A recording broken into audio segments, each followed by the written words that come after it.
আসসালামু আলাইকুম। আমি ডাক্তার মোহাম্মদ মাইনুদ্দিন, সেতু হোমিও হল, কাজাবাড়ি, গাছতলাঘাট, ভৈরব। আজকে একটা রোগীর আপডেট দেব। নাম মাহাদি, বয়স বছর। রোগীটির নাম মাহাদি। মাহাদির এখানে একটা বড় ধরনের একটা ফোড়া হয়েছিল। এই জায়গাটার মধ্যে এখানেও দেখা যাচ্ছে, এখানে চুর নাই, এটা ফোড়া হয়েছিল। ফোড়ার মতো ঠিক ফোড়ার মতো হয়েছিল। এই জায়গাটা এখনো গর্ত। তো এটা হোমিওপ্যাথিক ওষুধের মাধ্যমে আমি চিকিৎসা করেছি। পূর্বে অবশ্য এলোপ্যাথিক চিকিৎসা করেছে, অ্যান্টিবায়োটিক ওষুধ খেয়েছে, কিন্তু ফোড়াটা প্রচুর ব্যথা ছিল।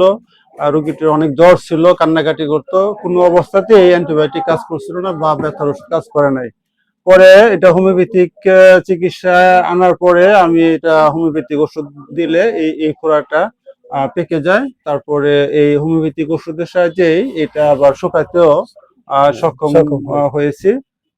এটা এখন সুন্দর, এটা ভালো হয়ে গেছে। এবং আজকে ভিডিওটা করে এই কারণে যে হোমিওপ্যাথিক ওষুধে যে ভালো কাজ করে এটা বোঝানোর জন্য এই আজকের এই ভিডিওটা করা।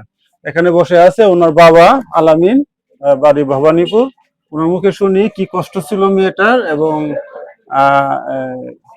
কি কি কষ্ট হয়েছিল একটু বলেন আপনার। আমার মেয়েটা মনে করেন অনেক দিন যাবত অনেক কষ্ট করছে, শুইতে পারছে না, উঠতে পারছে না, অনেক জ্বর ছিল, অনেক ব্যথা ছিল।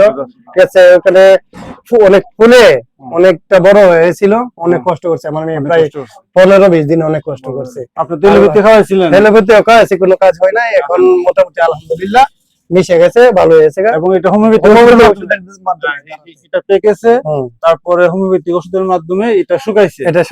জি, এখন আমার মেয়ে মোটামুটি আলহামদুলিল্লাহ সুস্থ। অনেক কষ্ট করছে, আলহামদুলিল্লাহ সুস্থ হয়ে গেছে ইনশাআল্লাহ। ধন্যবাদ।